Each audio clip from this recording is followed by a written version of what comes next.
आज हम बनाने जा रहे हैं गजरेला, सर्दियों के ख़ास सौगात। ये किस कदर क्रीमी और खोए जैसा बन के रेडी होता है बगैर क्रीम के। इसकी सीक्रेट्स देखने के लिए आप फुल वीडियो वॉच करें, आपको पता चल जाएगा ये कितना आसान और झटपट बन के रेडी हो जाता है।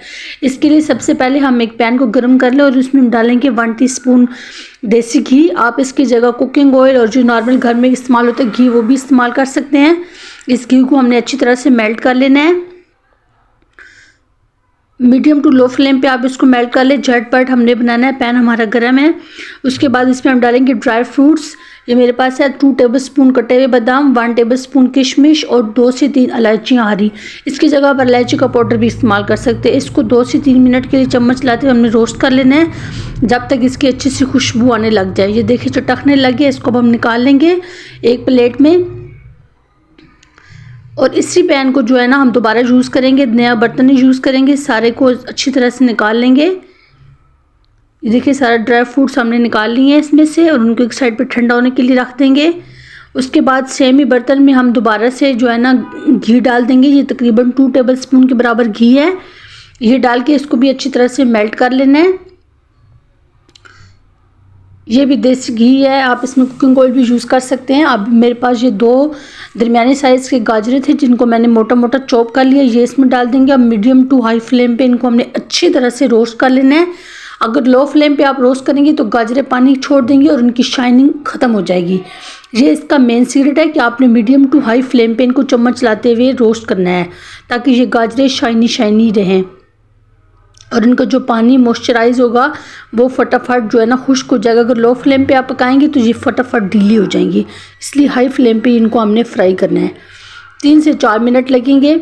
ये देखिए इनको हमने अच्छे से फ्राई कर लिया है। इसके बाद जो है ना अगला प्रोसीजर इसका करते हैं। मेरे पास 1 लीटर दूध है, ये इसमें डाल देंगे।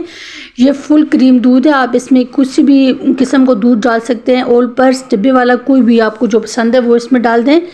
अब चम्मच चला के इसको अच्छी तरह से हमने मिक्स कर लेना है हल्के हाथों से। उसके बाद इसमें हम डालेंगे ये चावल, तकरीबन 3 टेबलस्पून के बराबर चावल हैं जिनको मैंने 1 घंटा पहले भिगो के रख दिया था अच्छी तरह धोने के बाद। इसको मैंने हाथों से थोड़ा सा मेल्ट कर लिया है। उसके बाद ये 1 प्याली चीनी है, इसमें डाल देंगे। इस चावलों से इसका टेक्सचर जो है ना बहुत क्रीमी आएगा। आप चाहें तो इनको ब्लेंड भी कर सकते हैं। तो ये देखिए इसके बाद बीच बीच में से हम चम्मच लाते रहेंगे और इसको तकरीबन आधा घंटा हमने मीडियम टू लो फ्लेम पे पकाना है जब तक गाजरें हमारी बहुत अच्छी तरह और चावल अच्छी तरह से गल नहीं जाते तब तक। इसके तकरीबन जो टाइम है आधा घंटा लगेगा। मीडियम टू लो फ्लेम पे हमने पकाना है। अगर आपको बहुत जल्दी है तो इस पॉइंट पे गाजरें और चावल इसमें से निकाल के इनको ग्राइंड कर दें और इसमें डालें तो ये और भी झटपट बन जाएगा। तकरीबन आधा घंटा लगे है। देखिए ये किस कदर क्रीमी टेक्सचर हमारा बन के रेडी है। इस पॉइंट पर आप इसमें ज़ाफ़रान भी डाल सकते हैं, इसको ज़ाफ़रानी खीर भी कहते हैं। ये जो हमने ड्राई फ्रूट्स इसमें जो है ना रोस्ट करके रखे थे ये इसमें शामिल कर देंगे।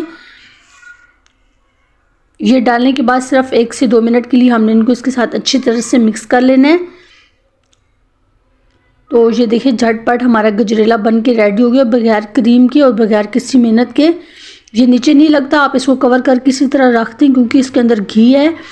घी डालने से ये जो है ना बहुत क्रीमी सा बन जाता है और बिल्कुल भी ख़राब नहीं होगा। आप इसको लाइफ टाइम के लिए स्टोर करके इस्तेमाल कर सकते हैं। इसके बाद गार्निश के लिए भी आप इसके ऊपर ड्राई फ्रूट्स इस्तेमाल कर सकते हैं, लेकिन मैंने नहीं डाले हैं। अगर आपके पास अवेलेबल हैं तो आप डाल दें।